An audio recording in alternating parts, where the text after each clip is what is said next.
बिस्मिल्लाहिर्रहमानिर्रहीम। अस्सलाम वालेकुम नाज़रीन, आप यूट्यूब चैनल देख रहे हैं। मैं इमरान खान हूँ। जो ख़बर मैं आपको देने वाला हूँ ये आपको हिला कर रख देगी और वाकई में ख़बर ऐसी है। हम तवक्को भी नहीं कर सकते और हमें अंदाज़ा भी नहीं होता कि हमारे आसपास ऐसे भेड़िए मौजूद हैं जो हर वक्त शिकार की तलाश में रहते हैं। और वो शिकार कैसे करते हैं? पुलिस की एक रिपोर्ट है और ये सरगोदा पुलिस की रिपोर्ट है।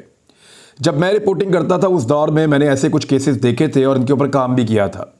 मैं आज नाम नहीं लेना चाहता, तफसीलात में नहीं जाना चाहता, लेकिन ये बहुत मकरूह धंधा है, ये बड़ा गलीज़ काम है और इन लोगों को रोकने का कोई कानूनी हथकंडा तो मुझे समझ नहीं आता, क्योंकि कानून की गुंजाइशों से फ़ायदा उठाते हुए ये लोग निकल जाते हैं।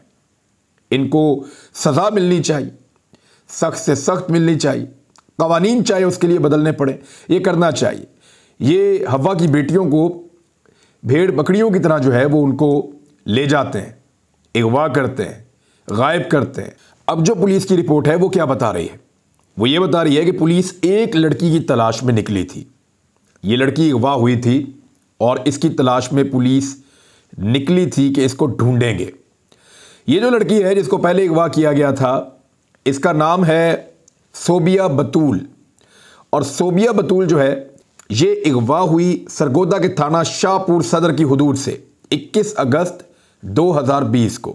इसको अगवा हुए लगभग 1.5 साल गुजर चुका है। इसकी तलाश के लिए मुकदमा दर्ज किया गया था और जो मुकदमा इसके वालिद की मुद्दईयत में दर्ज करवाया गया था, वालिद का नाम मोहम्मद रमज़ान है और एक मुलजिम को नामजद भी किया गया था कि मेरी बेटी अगवा हो गई। जब पुलिस ने इस केस के ऊपर काम शुरू किया तो पुलिस ने कुछ लोगों को गिरफ्तार किया, कॉल रिकॉर्ड डाटा से चीज़ें पकड़ी, उसके नंबर के ज़रिए से मज़ीद नंबर निकाले और फिर उन लोगों से राब्ते में जो रहने वाले दीगर अफराद थे उनको भी गिरफ़्तार किया और फिर जो मुलजिम था जिसका नाम लिया गया था वो भी गिरफ़्तार हुआ। पुलिस ने जब दीगर मुलजिमान की गिरफ़्तारियों की कोशिश शुरू की तो फिर वहाँ से और लोग भी बाज़याब होना शुरू हुए, यानी मज़ीद लड़कियाँ बाज़याब होना शुरू हो गई। सोबिया बतूल का अभी तक कुछ पता नहीं चला। उसकी तलाश में पुलिस लगातार छापे मार रही है। मुलजिम पकड़ा गया है, लड़की का पता नहीं है। ये लड़कियों को बेच देते हैं और ऐसा पहले भी हुआ है। मैं आपको कुछ इलाके बताता हूं जिन इलाकों के अंदर इन लड़कियों को बेचा जाता है। जो पंजाब और बलूचिस्तान के सरहदी इलाके हैं उन इलाकों में लड़कियों को बेचा जाता है।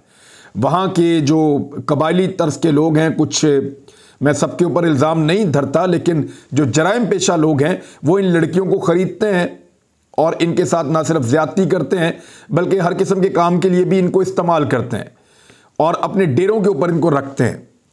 और ख़ास तौर पे बलूचिस्तान का जो रखनी का इलाका है और जो उसके साथ जितना एरिया लगता है जिसको हम कहते हैं खितरान का इलाका, वहाँ पे भी इस किस्म की बहुत सारी एक्टिविटीज़ नोट की जाती हैं।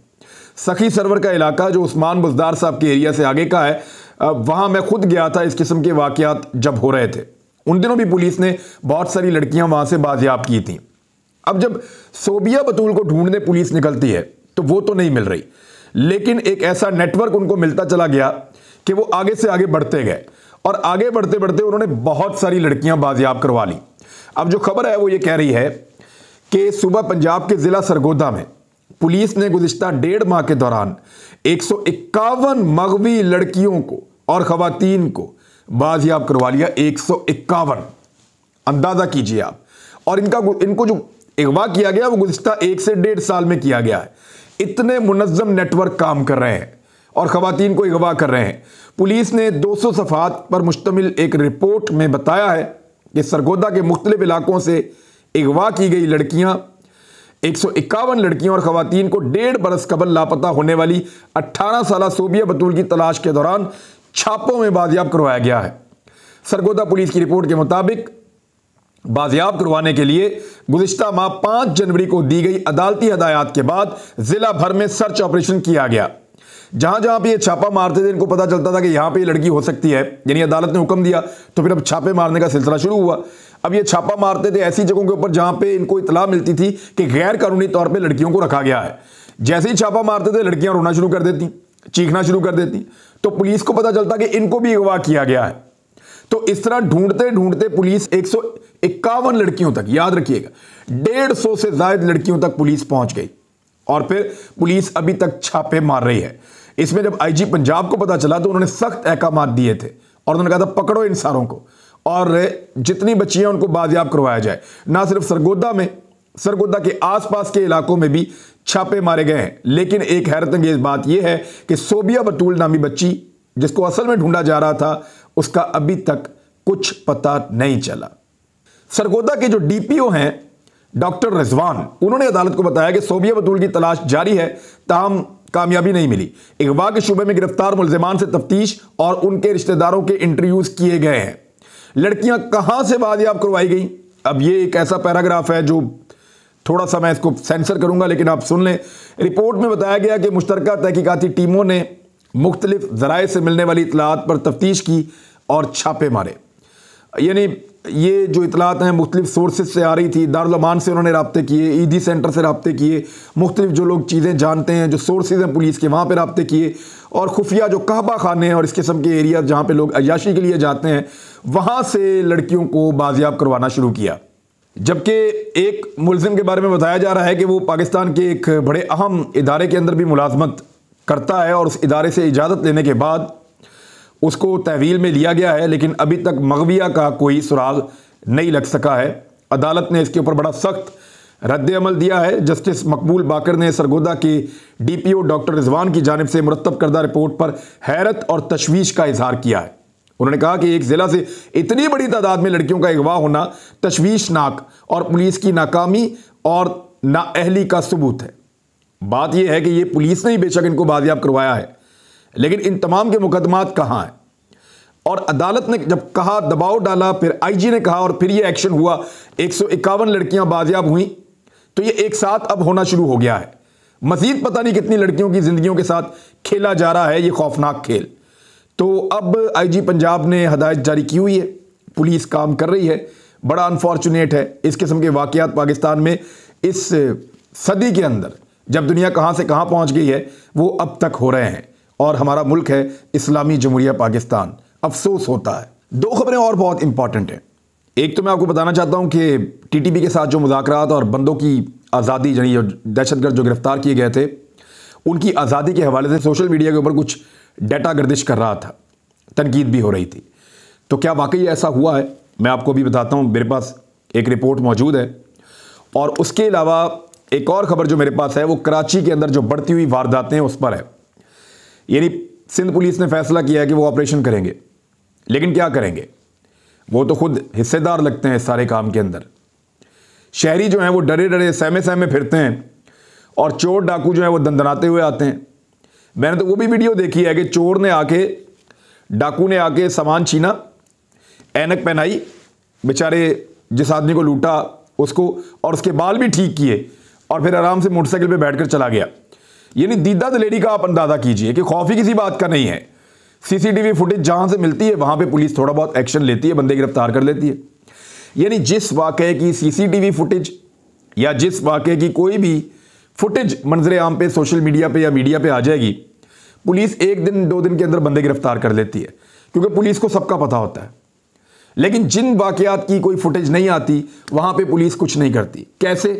ये सुने डाटा, आप हैरान हो जाएंगे ये डाटा सुनने के बाद कि एक्चुअली कराची में हो क्या रहा है और इस शहर को जहन्नुम कैसे बना दिया गया है। ये देखें आप। सिटीजन पुलिस लेजेंड कमेटी के मुताबिक CPLC, उन्होंने जनवरी 2022 में शहर कायद में होने वाली वारदातों की रिपोर्ट मुरतब की है। जनवरी 2022, 1 महीने की रिपोर्टें हैं। रिपोर्ट के मुताबिक कराची में सिर्फ जनवरी के दौरान 7000 से जायद वारदातें रिपोर्ट की गई हैं। 7000 से जायद वारदातें सिर्फ 1 महीने में ये कराची में रिपोर्ट की गई हैं। एक माह में शहर कराची में 4327 मोटरसाइकिलें छीनी गई हैं, चोरी की गई हैं। लगभग 4500 मोटरसाइकिलें एक शहर से 1 महीने में, अंदाजा करें आप। और इनमें से सिर्फ 319 वापस बरामद हुई हैं, जबकि 4000 से जायद मोटरसाइकिलों का कोई पता नहीं चला किधर गई। ये तो हालत है। जराये का कहना है कि 200 गाड़ियां चोरी और छीनी गई हैं 1 महीने में। एक शहर से 200 गाड़ियां या तो छीन ली गई या चोरी हो गई, जिनमें से सिर्फ 87 यानी आधी से भी कम बरामद की जा सकी या वापस मिली। और 1 माह में शहरियों से 2,500 मोबाइल फोन छीने गए हैं। 2500 मोबाइल फोन इस शहर के लोगों से छीन लिए गए। कीमती मोबाइल फोन बेचारे इतनी मेहनत से लेते हैं। फिर रिपोर्ट में रवां साल के दौरान डकैती के दौरान कत्ल किए गए शहरियों की तफसीलात भी शामिल हैं। हर रोज कराची वाले 145 मोटरसाइकिलों से महरूम हो जाते हैं। यानी एक दिन में, यानी आज वाले दिन में जब हम बात कर रहे हैं, 145 लोगों की मोटरसाइकिलें और चली जाएंगी। तो ये हालत है जी कराची शहर की। दूसरी जानिब जो एडिशनल आईजी कराची गुलाम नबी मेमन है, उन्होंने कहा कि 12,000 जराइम पेशा अफराद पकड़े गए। इन 12,000 में से 7,800 मुल्जिमान जमानतों पर बाहर आ चुके हैं। बाहर आने वाले मुल्जिमान क्या कर रहे हैं, किसी को कुछ पता नहीं है। जब आप मुल्जिमान को पकड़ते हैं बगैर सबूतों के, जब आप मुल्जिमान का चालान ठीक तरीके से जमा नहीं करवाते, जब पुलिस अपना काम ही ठीक तरीके से नहीं करती, तो फिर वो तो छूट कर बाहर आ जाएंगे।